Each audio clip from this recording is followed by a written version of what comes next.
Bismillahirrahmanirrahim. Assalamualaikum warahmatullahi wabarakatuh. Kembali lagi pada mata kuliah kita yaitu statistika pada minggu keempat.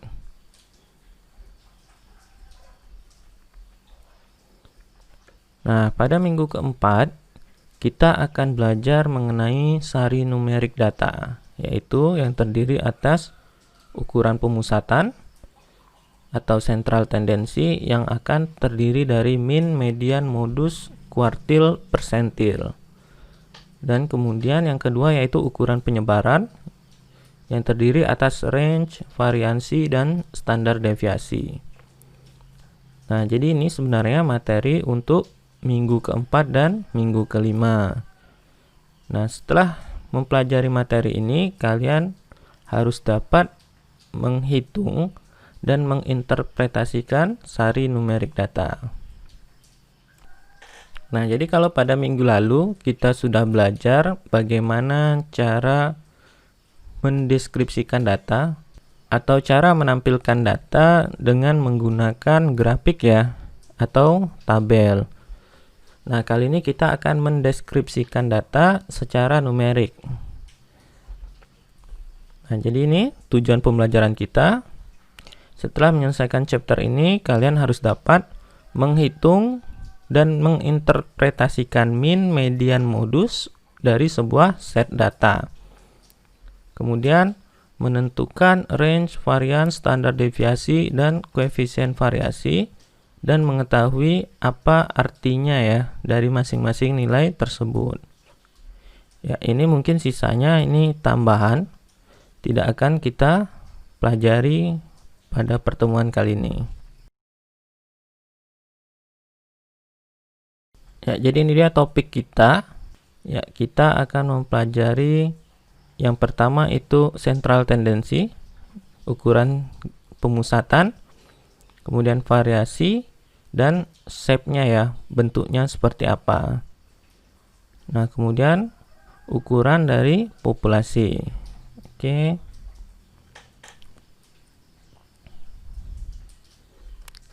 Nah, jadi ini dia.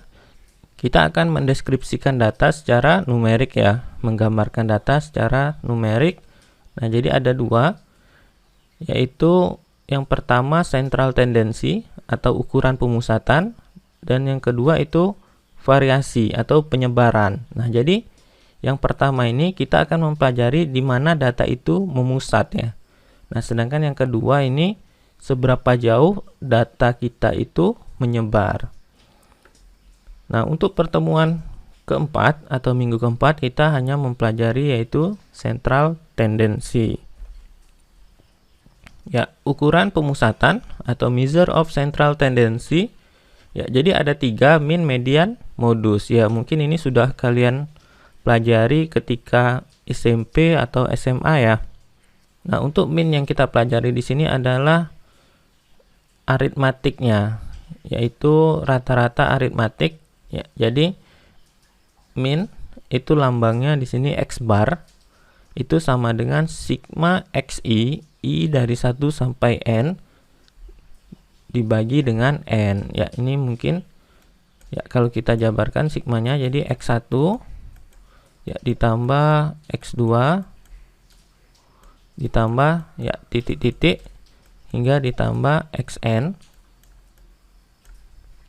dibagi dengan N. Ya, atau secara sederhananya semua data dijumlahkan dibagi dengan banyak datanya. Itu untuk min ya. Nah, makanya disebut dengan arithmetic mean. Jadi dijumlahkan datanya dibagi dengan banyak datanya. Nah, yang kedua itu adalah median. Median atau nilai tengah, yaitu adalah midpoint of range value. Jadi titik tengah atau nilai yang di tengah dari data yang diurutkan. Nah, jadi kalau kita lihat ini yang warna kuning ini adalah mediannya. Jadi kalau dari sebelah kiri itu adalah data kelima. Ya, ini adalah data kelima, artinya sebelah kirinya ini ada 4 dan sebelah kanannya ada 4. Ya, dia di tengah-tengahnya. Nanti akan kita pelajari lebih detail. Nah, kemudian modus. Modus itu adalah most frequently observed value. Jadi nilai yang paling sering muncul ya. Nah, ini dia. Jadi yang warna kuning nih, dia ada 3 kali muncul. Oke. Ya, arithmetic mean. Ya, arithmetic mean atau biasa kita sebut dengan mean saja atau rataan adalah ukuran pemusatan yang paling sering digunakan. Ya, jadi untuk populasi, jadi populasi kemarin lambangnya banyaknya itu N besar ya. Nah, itu adalah lambang mean-nya itu adalah mu. Ya, ini mu ya.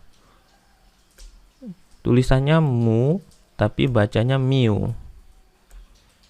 Ya, ini adalah rataan atau mean untuk populasi.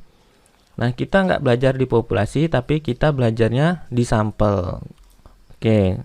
Nah, jadi kalau di populasi itu lambangnya mu, nah kalau untuk sampel itu lambangnya X bar, yaitu sigma XI, I-nya dari 1 sampai N dibagi dengan N. Nah, jadi ini nilainya X1 ditambah X2 ditambah seterusnya sampai Xn.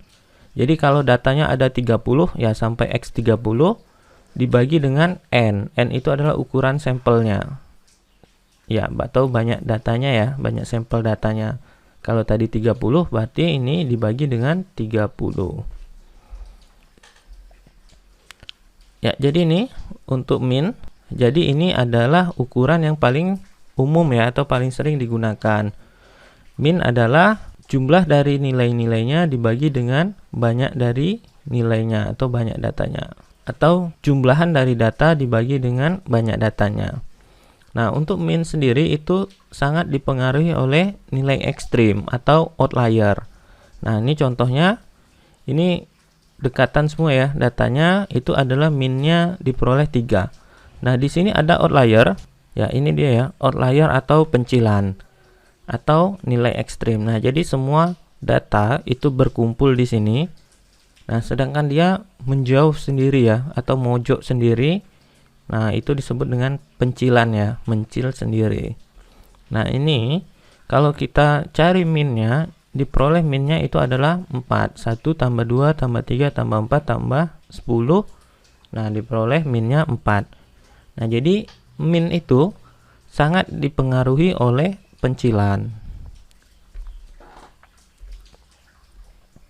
Nah, kemudian selanjutnya adalah median atau nilai tengah. Nah, jadi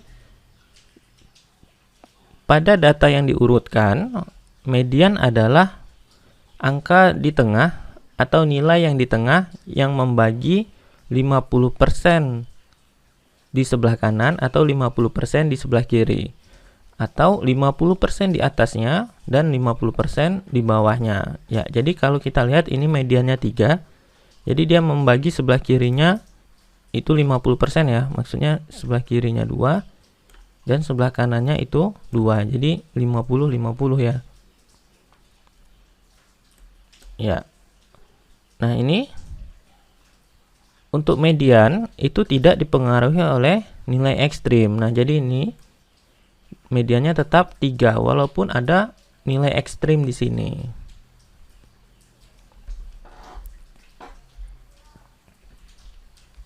Ya, ini dia rumus untuk median. Jadi ini adalah menentukan posisi dari median itu. Baru posisinya ya. Nah, itu adalah N tambah 1/2 dari sebuah data terurut. Nah, jadi jika jumlah datanya itu adalah ganjil, maka median itu adalah nilai yang di tengah. Namun jika datanya genap, mediannya adalah rata-rata dari 2 angka yang di tengah. Ya, nanti kita lihat seperti apa. Ya, jadi N tambah 1/2 itu bukan nilai median, tapi itu baru posisi dari mediannya ya pada data yang terurut. Ya, ini dia modus. Modus ini adalah salah satu ukuran pemusatan juga, yaitu adalah nilai yang paling sering muncul. Nah, modus itu tidak dipengaruhi oleh nilai ekstrim. Nah, untuk modus ini bisa digunakan untuk data berupa angka ataupun bukan angka ya, data kategorik. Nah, bisa jadi tidak ada modus dan bisa jadi ada beberapa modus. Nah, ini dia modus. Jadi ini nilai 9 itu muncul 3 kali, maka modusnya 9. Nah, ini tidak ada modus karena semuanya munculnya sama ya, 1 kali 1 kali. Nah, maka ini tidak ada modus. Oke, nah ini contohnya. Jadi ini adalah 5 buah rumah yang ada di puncak di tepi pantai ya. Ya, ini harganya jadi makin ke atas makin mahal ya. Ini 100k berarti 100.000, 100.000, 300.000, 500.000 dan 2 juta. Ya, ini dia. Nah, jadi minnya ya, minnya itu kita jumlahkan. Jadi ini dijumlahkan, sumnya 3 juta dibagi dengan banyak datanya itu 5, sehingga diperoleh rata-ratanya itu 600.000. Nah, jadi kalau kita lihat di sini ini pencilan ya, karena dia paling besar sendiri. Jadi ini kawan-kawannya ratusan ribu, dia 2 juta. Nah, median yaitu adalah nilai tengah dari data yang terurut. Nah, ini sudah diurutkan, berarti mediannya itu yang di tengah, yang ini ya, 300.000. Nah, sedangkan modus adalah nilai yang paling sering muncul, ya 100.000 ya, dia muncul 2 kali. Ya, ini untuk latihan ya. Oke.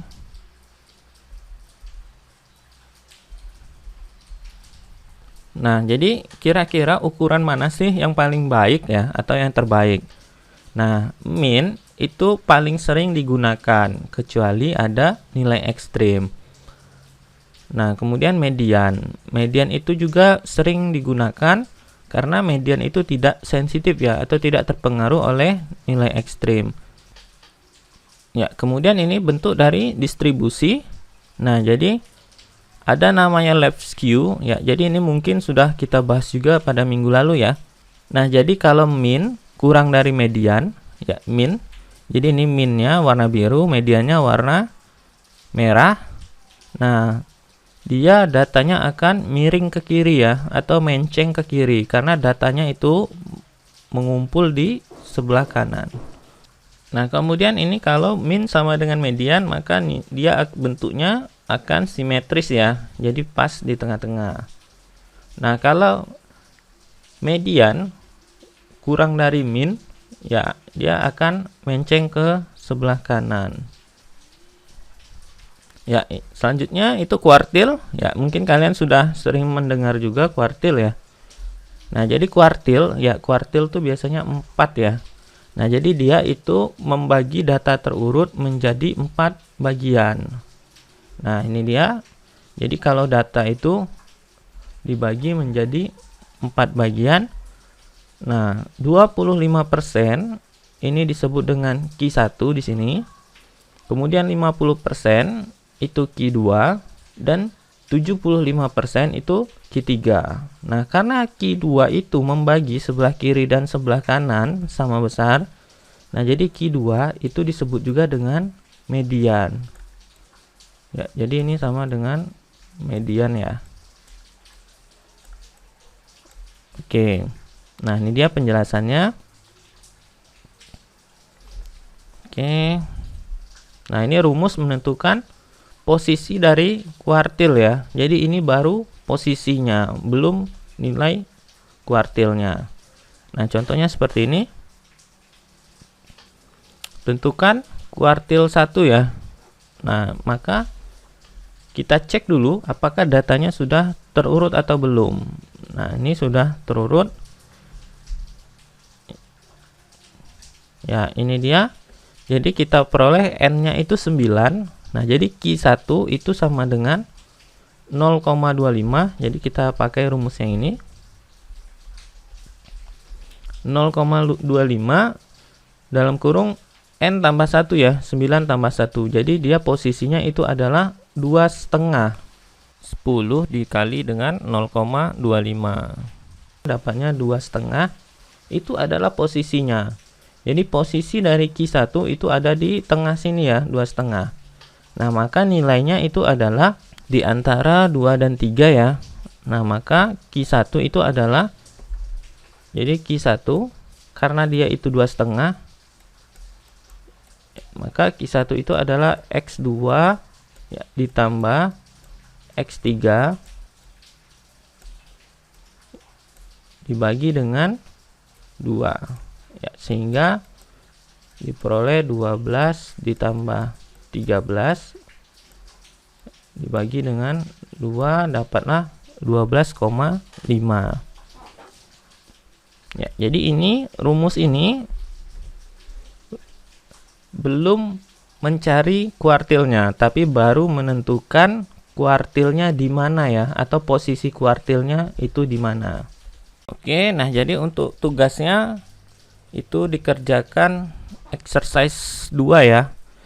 Nah, tapi yang kalian kerjakan itu hanya nomor 1 itu yang A, kemudian yang B.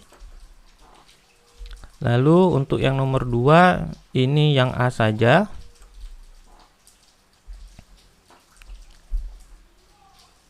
Nah, yang ketiga ini yang A saja. Ya, jadi ada 3 soal ya. Ini 1, ya, ini nomor 2, kemudian ini nomor 3 ya. Oke. Ya, itu untuk pertemuan ke-8 cukup sampai di sini. Jadi kita sudah belajar bagaimana cara menentukan min, median, modus, kemudian kuartil 1, kuartil 2, dan kuartil 3. Oke, tugasnya itu ada 3 soal. Ya, silahkan kalian kerjakan dan dikumpulkan minggu depan. Wassalamualaikum warahmatullahi wabarakatuh.